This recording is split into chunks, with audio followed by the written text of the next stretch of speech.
हर हर महादेव, जय शिव शंभु, श्री शिवाय नमस्तुभ्यम। कैसे हैं आप लोग?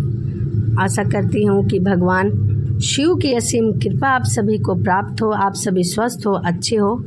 इसी कामना के साथ आज हम सुनेंगे सावन मास की कथा अध्याय 5। तो आइए मन में भगवान भोलेनाथ का ध्यान करते हुए कथा को सुनते हैं। ईश्वर बोले, हे सनंत कुमार, करोड़ों पार्थिव लिंगों के महात्म तथा पुण्य का वर्णन करता हूँ। जब मात्र एक लिंग का महात्म नहीं कहा जा सकता तो फिर करोड़ों लिंगों के विषय में कहना ही क्या। मनुष्य को चाहिए कि करोड़ों लिंग निर्माण असमर्थता में 1,00,000 लिंग बनाए या 1000 लिंग या 100 लिंग ही बनाए। यहाँ तक कि एक लिंग बनाने से भी मेरी भक्ति मिल जाती है और भगवान के नामों का जाप हमें भक्ति पूर्वक करना चाहिए। हे सनंत कुमार, इस अनुष्ठान को करने वाले की अकाल मृत्यु नहीं होती। यह व्रत बांझपन को दूर करने वाला है, सभी विपत्तियों का नाश करने वाला है तथा सभी संपत्तियों की वृद्धि करने वाला है। मृत्यु के पश्चात वह मनुष्य जो श्रावण मास में पंचामृत से शिवजी का अभिषेक करता है, वह सदा पंचामृत का ही पान करने वाला, गोधन से संपन्न, मधुर भाषित करने वाला तथा त्रिपुर के शत्रु भगवान शिव के प्रिय होता है। सभी प्रकार के धन धान्य से निधि स्वरूप हो जाता है। पत्तल पर भोजन करने वाला श्रेष्ठ मनुष्य सुवर्ण पात्र में भोजन करने वाला तथा शाक को त्याग करने में शाक करता हो जाता है। सावन मास में केवल भूमि पर सोने वाला कैलाश में निवास प्राप्त करता है। इस मास में एक भी दिन प्रातः स्नान करने से मनुष्य को 1 वर्ष स्नान करने का फल भी मिलता है। इस मास में स्फटिक, पाषाण, मृत्तिका, पीठी धातु, चंदन से निर्मित शिवलिंग के साथ ही किसी स्वयं अभिभूत हुए लिंग में श्रेष्ठ पूजा करने वाला मनुष्य सैकड़ों ब्रह्म हत्या को भस्म कर डालता है। किसी तीर्थ क्षेत्र में सूर्य ग्रहण या चंद्र ग्रहण के अवसर पर 1,00,000 जाप से जो सिद्धि प्राप्त होती है, वह 1 मास में 1 बार करने से प्राप्त हो जाती है। अन्य समय में जो 1000 नमस्कार और प्रदक्षिणाएं की जाती है, उनका फल भी 1 बार करने से ही प्राप्त हो जाता है। श्रद्धा युक्त होकर इस मास में 1000 बार पुरुष सूक्त का पाठ करना चाहिए अथवा कलयुग में उसका 4 गुना पाठ करना चाहिए अथवा वर्ण संख्या का 100 गुना पाठ करना चाहिए। मात्र 108 करने चाहिए। ऐसा करने वाला मनुष्य ब्रह्म हत्या आदि पापों से मुक्त हो जाता है, इसमें कोई संदेह नहीं है।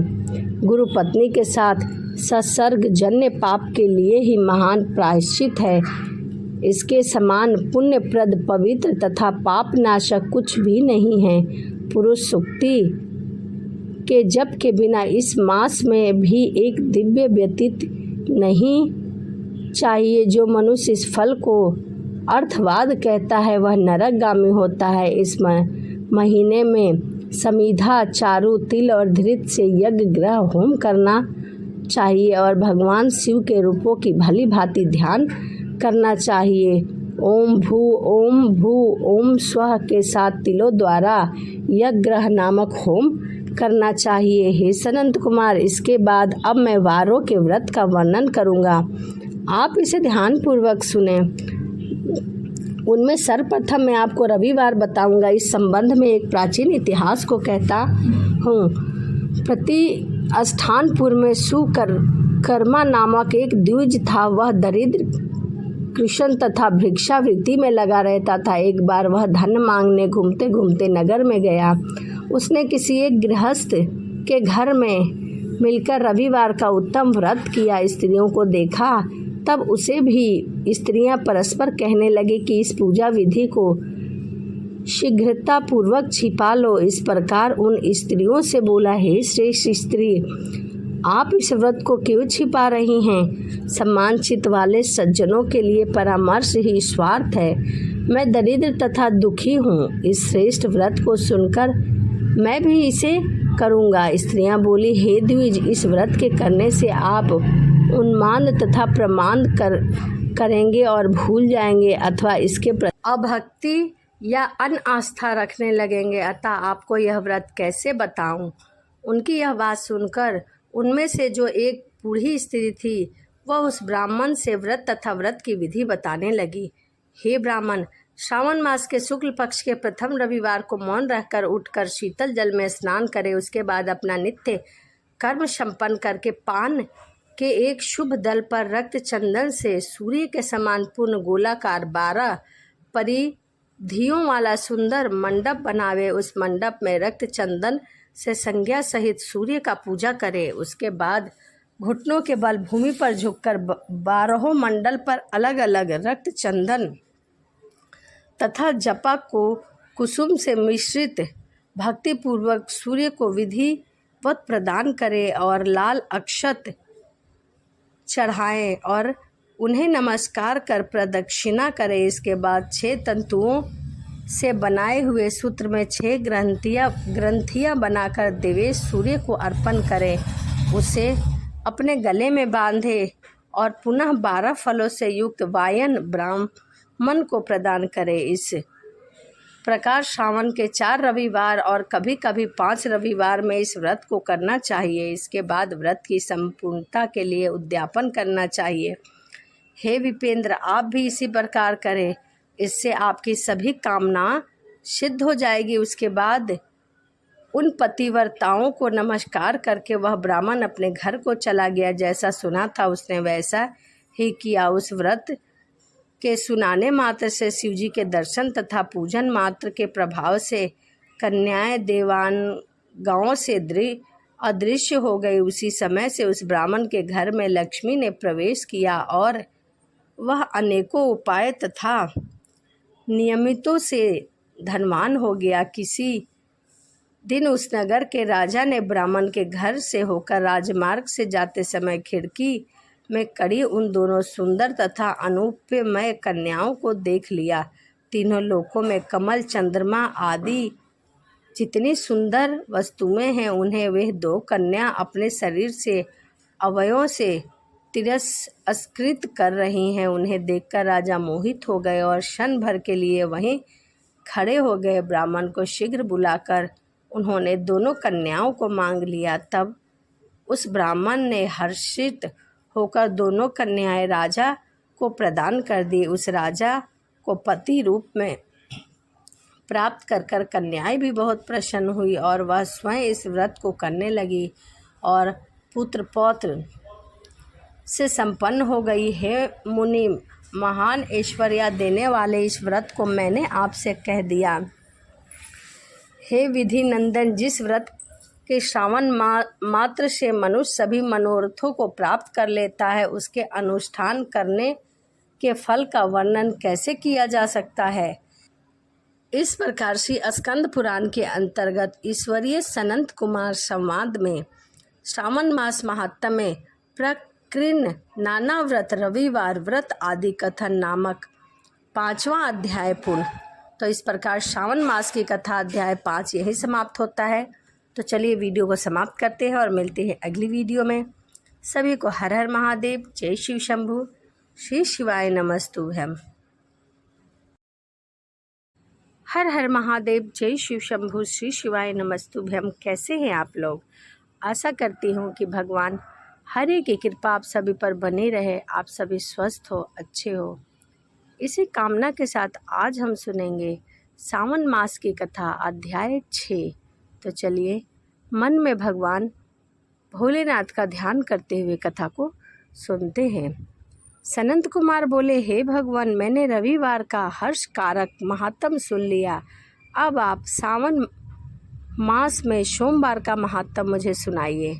ईश्वर बोले, हे सनंत कुमार, सूर्य मेरा नेत्र है, उसका महात्म इतना श्रेष्ठ है, तो फिर उमा सहित सोम मेरे नाम वाले उस सोमवार का क्या कहना। उसका जो महात्म मेरे लिए वर्णन के योग्य है उसे मैं आपसे कहता हूँ। सोम चंद्रमा का नाम है और यह ब्राह्मणों का राजा है। यज्ञों का साधन भी सोम है। उस सोम के नाम के कारण को आप सावधान होकर सुने, क्योंकि यह वार मेरा ही स्वरूप है, अतः इसे सोम कहा गया है। इसीलिए यह समस्त राज्यों को प्रदान करने वाला तथा श्रेष्ठ व्रत करने वाला, संपूर्ण फल देने वाला है। हे विप्र, उसकी विधि सुनिए, मैं आपको विस्तार पूर्वक बता रहा हूँ। 12 महीने में सोमवार अत्यंत श्रेष्ठ है। उन मासों में यदि सोमवार व्रत करने में असमर्थ हो तो सावन मास में इसे अवश्य करना चाहिए।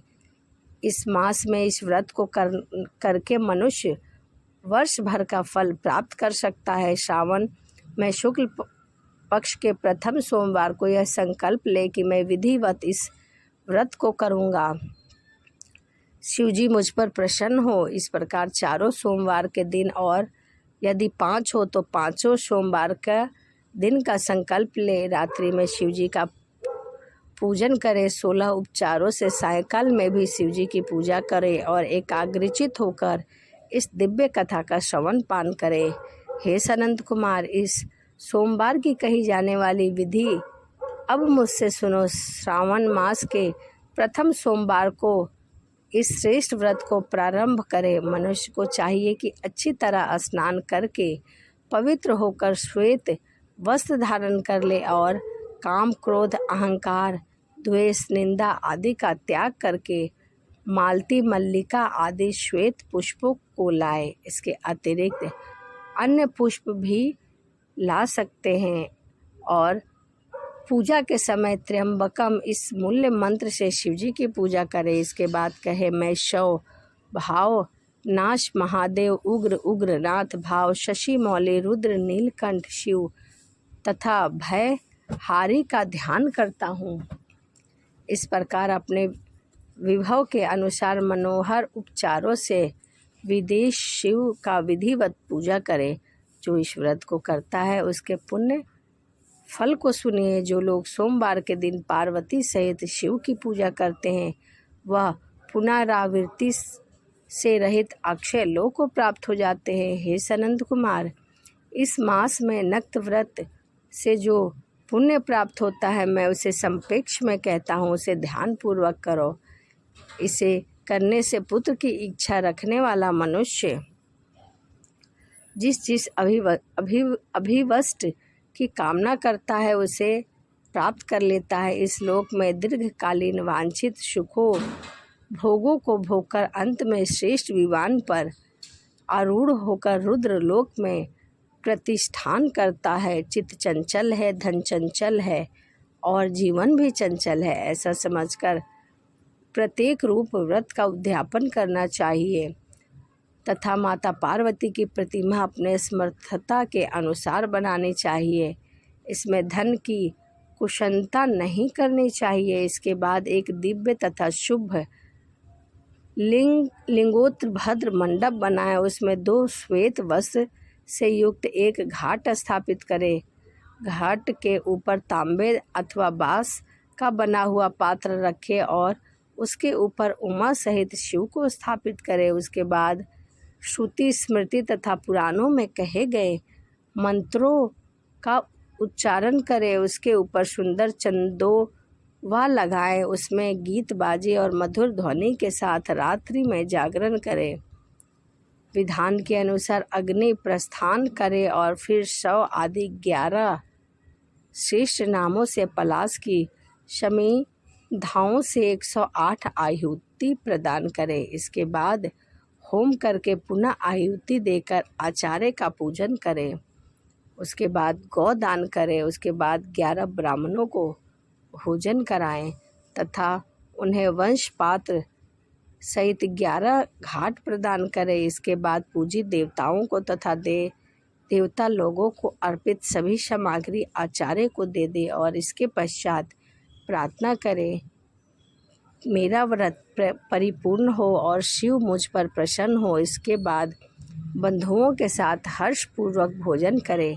इसी विधान से जो मनुष्य इस व्रत को करता है वह जिस अभिलषित वस्तु की कामना करता है उसे प्राप्त कर लेता है और अंत में शिवलोक को प्राप्त होकर उस लोक में पूजित होता है। हे सनंत कुमार, सर्वप्रथम श्री कृष्ण ने इस मंगलकारी सोमवार व्रत को किया था। श्रेष्ठ आश्रित तथा धर्मपरायण राजाओं ने भी इस व्रत को किया था। इस व्रत का नित्य श्रवण करता है वह भी इस व्रत के फल को प्राप्त कर लेता है। इस प्रकार श्री स्कंद पुराण के अंतर्गत ईश्वरीय सनंत कुमार संवाद में श्रावण मास महात्म्य में सोमवार व्रत कथन नामक छठा अध्याय पूर्ण हुआ। तो यही श्रावण मास की कथा अध्याय 6 पूर्ण हुआ। वीडियो आपको कैसी लगी कमेंट में हर हर महादेव लिखना ना भूलें। तो चलिए वीडियो को यहीं समाप्त करते हैं और मिलते हैं अगली वीडियो में। हर हर महादेव। जय शिव शंभु। श्री शिवाय नमस्तुभ्यम।